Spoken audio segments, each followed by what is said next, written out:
aqui é a professora Fernanda Nascimento, bem-vindo ao meu canal Conhecimento Pedagógico Virtual. E hoje vim conversar um pouquinho com você sobre o concurso para a Prefeitura de Itaguaí. Então você ainda tem um tempinho para estudar. Então corre lá no site da CEPERJ, entra lá, vê o edital, vê qual é o melhor cargo aí para você e se inscreva que ainda dá tempo. Lembrando que as provas acontecerão em horários diferentes, de manhã para as pessoas de formação com nível médio e no horário da tarde para as pessoas com formação de nível superior e fundamental. Esse concurso também tem prova de títulos, porém somente para os cargos de nível superior, tá bom? E agora vamos falar sobre o cargo de DE1, que é para professor de educação infantil e ensino fundamental anos iniciais do 1º ao 5º ano. Para concorrer a este cargo, o candidato precisa ter apenas o ensino médio / formação de professores, para as pessoas que fizeram o ensino médio na modalidade normal com formação de professores. E se você fez o ensino médio comum e logo após fez a pedagogia, você também pode estar fazendo esse concurso, ou até o normal superior. Então você precisa ter um ou outro. Agora, se você tem os dois, melhor ainda.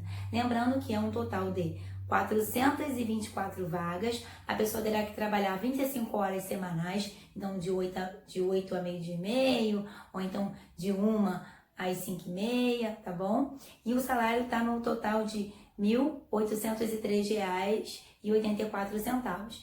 Lembrando que tem as gratificações, então você vai ganhar um pouquinho a mais aí, tá bom? Você ainda pode fazer dobra, que sempre tem aquela dobra na escola, trabalhar os dois horários. Lembrando que a quantidade de questões para esse cargo são de 40 questões, tá? Dividida da seguinte forma: 10 questões de língua portuguesa, 10 de matemática, 4 de informática e 16 de específico. Lembrando que língua portuguesa, matemática e informática, o candidato não pode zerar, precisa acertar pelo menos uma. E de conhecimento específico são 16 questões, ele precisa acertar no mínimo 8. Fazendo aí um total de 20 questões acertadas para ele ser classificado, tá bom, pessoal? E agora vamos dar uma olhadinha, pessoal, na parte do edital, naquela parte do conteúdo programático, tá bom? Item 1 do edital, educação no mundo atual. Hoje, o candidato precisa compreender que a nossa educação ela tem uma diversidade muito grande. Nós precisamos valorizar aquilo que o aluno traz de casa, os seus conhecimentos prévios. E o professor ele é o mediador do processo de ensino-aprendizagem. No item 2, relação professor-aluno, nós podemos falar um pouquinho aí de Paulo Freire, educação dialógica, questão do diálogo, né, para a qualidade do processo de ensino-aprendizagem. Porque quando o professor ele conversa com o aluno, ele consegue compreender as suas necessidades.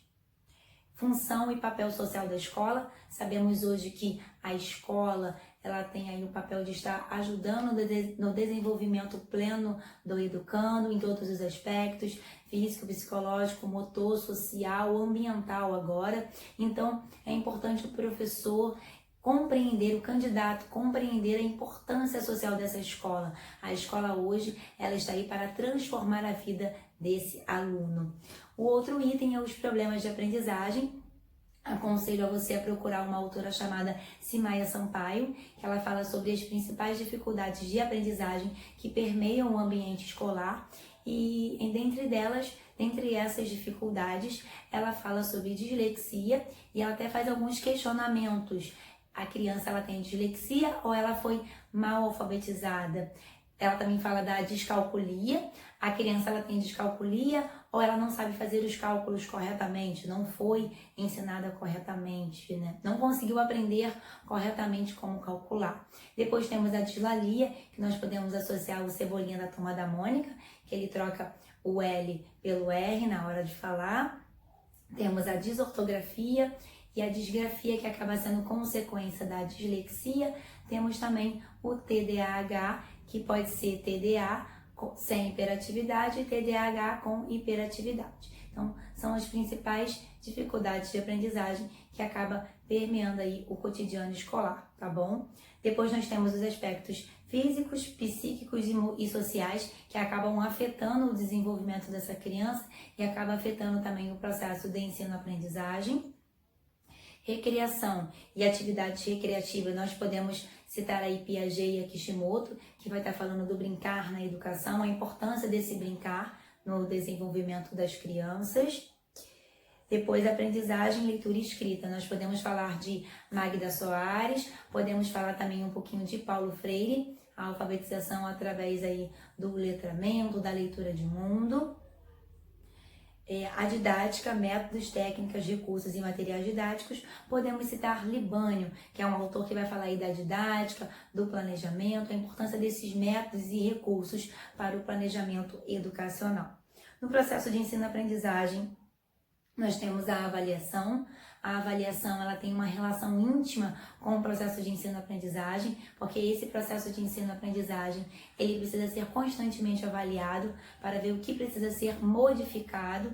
E segundo Jussara Hoffmann, deve ser uma avaliação mediadora. Segundo Lucchesi, deve ser uma avaliação diagnóstica, inclusiva e jamais ser usada para fins classificatórios, que quando você classifica um aluno, você acaba excluindo alunos daquele grupo, porque outros ficam reprovados e outros são classificados, então esse aluno se sente excluído do grupo. E muitas das vezes nos prendemos às notas, ficamos presos à questão de nota e não nos prendemos ao que realmente o aluno precisa, tá bom?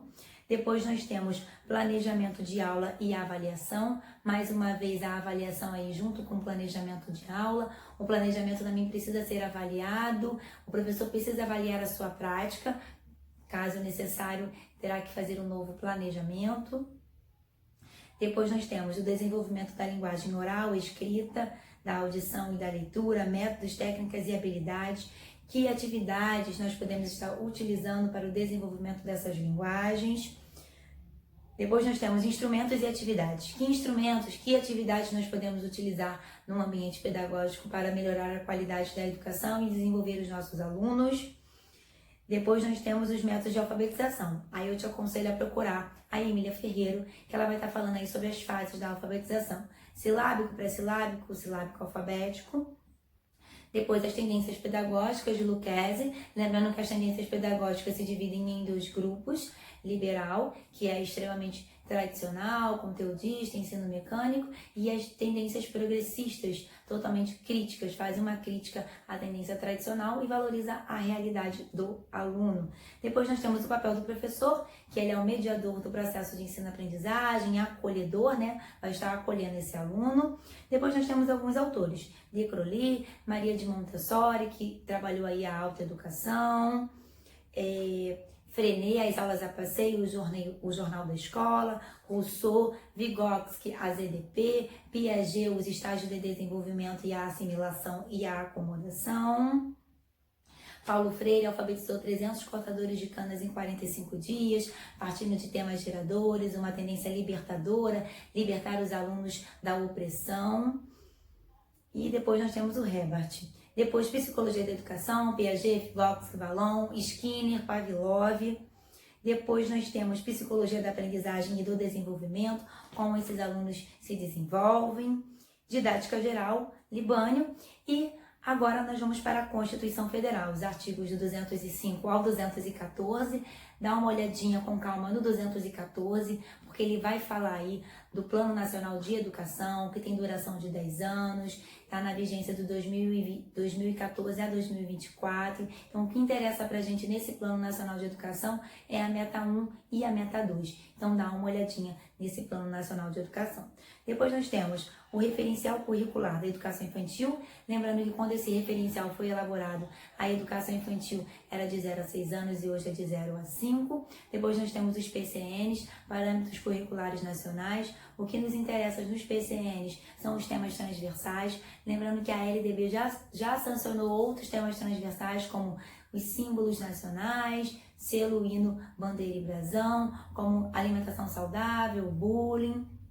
Então, deem uma olhadinha com calma. E na época que os PCNs foram elaborados, o ensino fundamental era de 8 anos e agora ele é de 9 anos, tá bom? O artigo 32 da LDB. Depois nós vamos para a LDB. Eu aconselho a você ler os artigos do 1 ao 6, depois do 10 ao 14, depois do 21 ao 32, depois o 37, 38 e depois o 58, tá bom? São os artigos que mais caem nas provas de professor. Principalmente, pessoal, o 12, 13 e 14. Depois nós vamos falar do ECA, Estatuto da Criança e do Adolescente. Te aconselho a ler os artigos do 1 ao 18, depois do 53 ao 54. 53 cai muito, tá? Nas provas da CEPERJ. E depois os artigos do 130 ao 140. E se você gostou das minhas dicas e gostaria de ter um material direcionado para estudar para esse concurso, você pode estar clicando no link que está na descrição do vídeo. Elaborei, junto com as professoras Glaucia Maia de Matemática, professora Fabiola Rodrigues de Língua Portuguesa e outros professores convidados, elaboramos um e-book com várias questões comentadas e resumos sobre o edital e de bônus colocamos alguns mapas conceituais e resumo de alguns autores da parte pedagógica, tá bom? Então, para quem não sabe, elaboramos o e-book de PEF, de discursiva, acertamos o tema da discursiva e também elaboramos o e-book de PAEI e também conseguimos acertar o tema da discursiva de PAEI. Então, tenho certeza que com esse concurso não será diferente, apesar de não ter discursiva, mas as questões comentadas irão te ajudar muito. Tá bom, pessoal? Espero que você tenha gostado das minhas dicas. Fiquem ligados aqui no meu canal e até mais, tá bom? Tchau!